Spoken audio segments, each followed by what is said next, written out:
In this series of videos, we're looking at the score frame, a very simple frame to help us make sense of strategic issues, in fact pretty much any kind of choice or any kind of business issue. So one of the challenges that people have is, where do we start? I've just done it as the kind of scroll that we would do in a notebook or on the whiteboard, so that's how it would typically be used.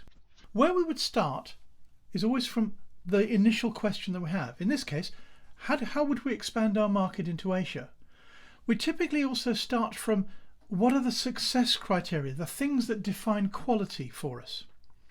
Strengths are capabilities that we have, challenges are things that we don't yet know how to do, options are opportunities or risks that we see in the outside world typically, and responses are whatever we get back from the outside world. Rewards, ragings, reactions, whatever, just responses of any kind. So in this case of how would we expand our market into Asia, the obvious point here is this is an opportunity. So we're seeing the opportunity of Asia. Opportunity, new market, but also risk, new market. What are the risks that are coming out of that place? Because opportunity and risk, we always treat as flip sides of each other. We never look at one without looking at the other. So the opportunity, one of our effectiveness concerns, our definitions of success, is business growth and learn from everywhere. So that fits well. That's a good opportunity. It may have risks involved, particularly around value for money. We're worried about whether we would waste a lot of money trying to build it with it not getting anywhere. And we've also got to be watching one other thing that's very real, which is if we put all of our attention into the new market, will we kill off the old one, the existing one, the one that we're using to build the new market? We've got to keep aware of what's going on with existing. So there's a challenge there straight away.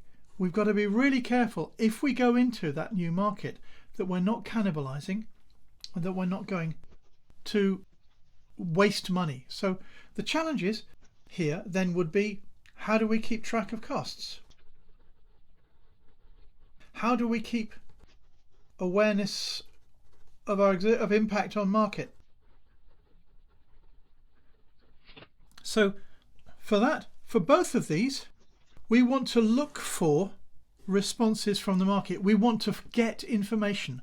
Where will that information come from? Well, for that, we've got, so if we take that back again, where will our information come from? Some of it will come from our existing systems, but some of it may not. So I'll put a comment there about existing systems, because that also helps us link to, if we don't have the right system, we want to be learning from there, which will again lead us back to what are the responses that we're looking for. We can look for responses, not just wait for them. So we can also look at what are our existing systems, what can we use for the new market versus don't have and need,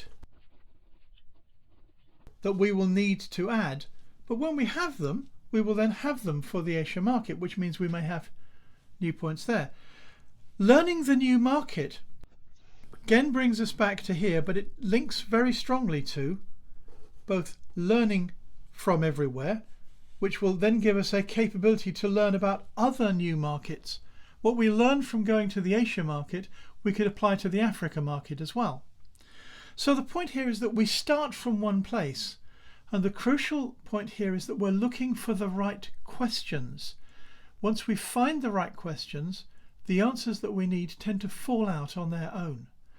We allow the conversation to wander in this way, but notice what arises as we do so. So that's how we might use SCORE to help us make sense of a new option.